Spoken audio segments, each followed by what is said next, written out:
Hi guys, welcome back to another garage video.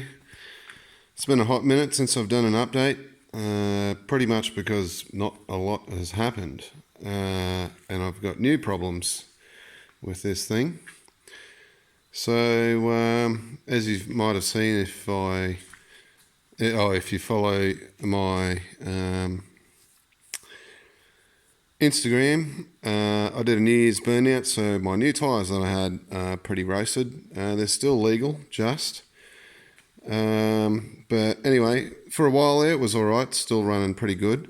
I'm currently testing out some new brand of spark plugs called Auto Light, only because Supercheap don't sell NGK spark plugs anymore. They seem to be doing alright. I did have a hiccup the other day when I drove it for the first time in a while, where under boost it was starting to backfire, but then the next day I drove it again and it seemed to be alright. It might have been something with my wiring that I moved on my oxygen sensor. Not too sure, but it's driving fine. The gearbox, the engine, everything's good there. But my big problem is at the moment this front shock absorber. Well, the rears as well. But ever since I bought the car, the rear shocks have been pretty blown out. They don't really dampen real well, and it bounces around, which is fine for how I drive with a bit of drifting, and it bounces across the ground and it gives me less traction. However, it's not ideal. It's not what you want.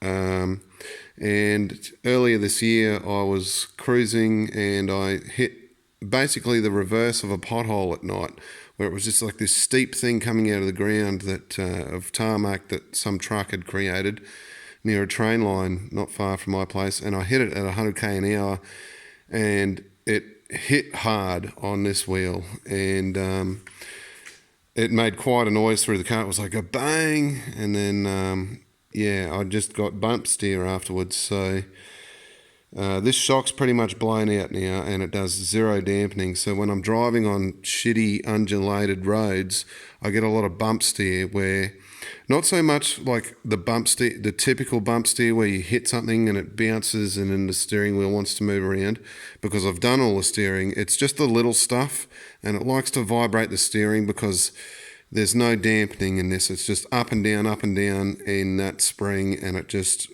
sort of reverberates any bump it has. So the steering has become pretty shitty, to be honest. So I've been trying not to drive it. I got the new lip on actually, and it got painted. However, the fella that did do the painting, he used the wrong primer or something apparently, and you can see the paint starting to peel off there. I've already got some white tape over it where it's peeled off inside the brake duct. Not a huge deal, not like the old lip where it was just split down here, but I'll have to get that fixed one day again, which will be the fourth time I've had to deal with my lip. Otherwise, everything else has been running real good. The new brakes have been amazing. Interior's fine. I've added a new sticker, which is the full boost sticker, which looks pretty flash and changes colours as you go. I do like that sticker. But still got the 255s on the back. They're not too bad. They're not great. What do you do? But that's basically it. Nothing's really changed with it, other than those spark plugs, which seemed fine. They came pre-gapped. They're basically exactly the same. They're the equivalent of the NGK BKR 6E copper spark plugs. So I still I've only done about 1,000 kilometers on them, maybe 1,200, with some new Newline oil and them, and they've been pretty good so far. It's usually the NGKs start wearing out at about the 4,500 kilometer mark. So we'll see if these ones, make it the same distance. Otherwise, future plans at the moment.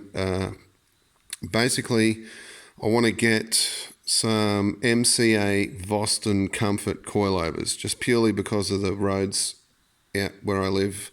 Rurally, they're pretty shitty. So I want some decent handle shitty Australian roads, coilovers. I've heard good things about them. They're kind of expensive, but they're not that much more expensive than the cheapest coilovers I can get for this, which are about $1,300. And they're the HSD HRs, which I had in my previous Supra, and they're quite stiff. And I'm not really about that, so I want something a bit more comfortable now, something I can still adjust and see how they go. So they're the next big thing, and the tyres. I've sort of been tossing up if I want to go bigger on the front. Apparently, there's a couple of new tyres out now. So the Michelin Pilot Sport 4s, which was everyone's go-to, apparently they're not the greatest anymore. They've brought out a Pilot Sport 5. I'm not really interested in them, but there's a Goodyear Eagle F1 asymmetric 5, which is the competitor to them. And apparently they don't have as much sidewall roll as the Michelin, so they give you a sharper turn in and better steering feel, which is what I'd like.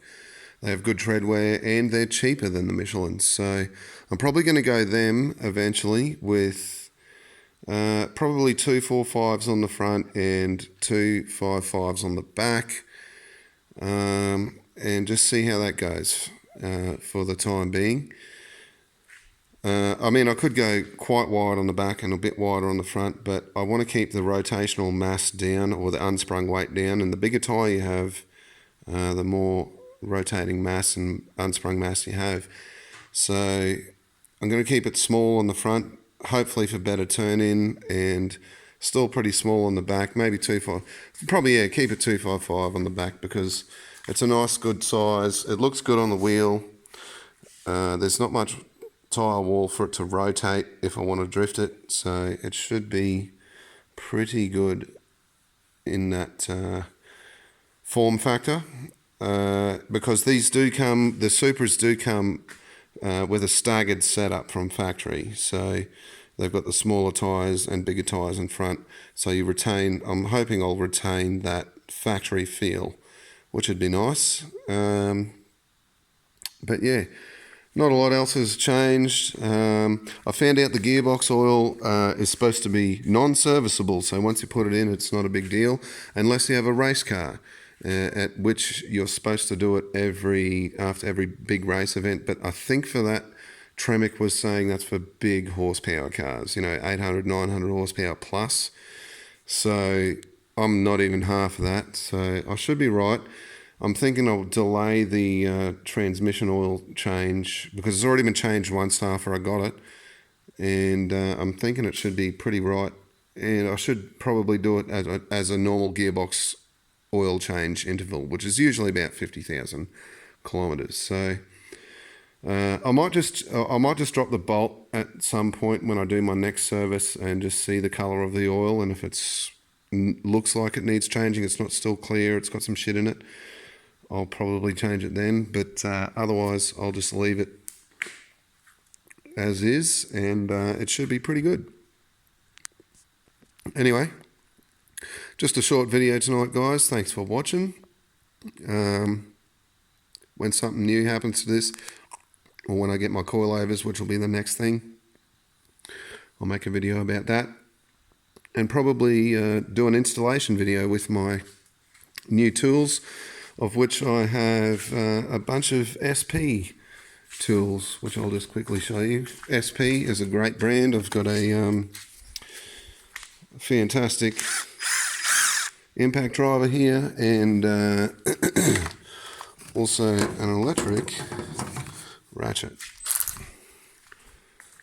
which is just a 3/8 drive, but it's got the controllable do it slow, do it fast, quite nice, very good in the hand, fairly lightweight, and it's all you need for a home gamer with this and the tools I've got.